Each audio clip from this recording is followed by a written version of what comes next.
Saçlarıma aklar düştü, hangi derdime yanayım? Saçlarıma aklar düştü, hangi derdime yanayım?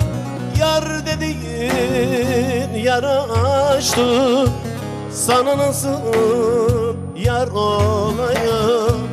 Sana nasıl yar? Bülbül olsan gül değilim, Mecnun olsan çöl değilim. Ben kendime yar değilim, sana nasıl yar olayım?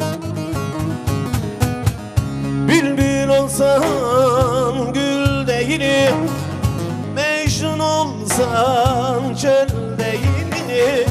Ben kendime yar değilim, sana nasıl yar olayım?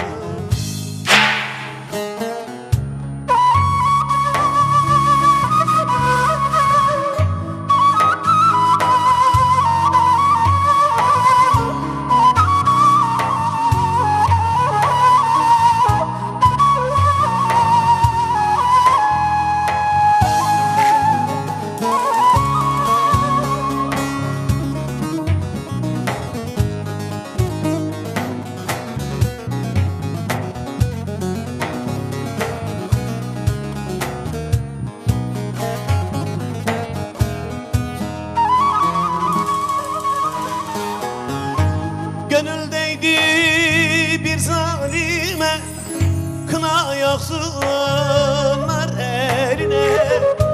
Gönüldeydi bir zalime, kına yaksınlar eline. Son bir nefes var ölüme, sana nasıl yar olayım? Sana nasıl yar? Bülbül olsan gül değilim, Mecnun olsan çöl değilim. Ben kendime yar değilim, sana nasıl yar olayım? Bülbül olsan gül değilim, Mecnun olsan çöl değilim. Ben kendime yar değilim,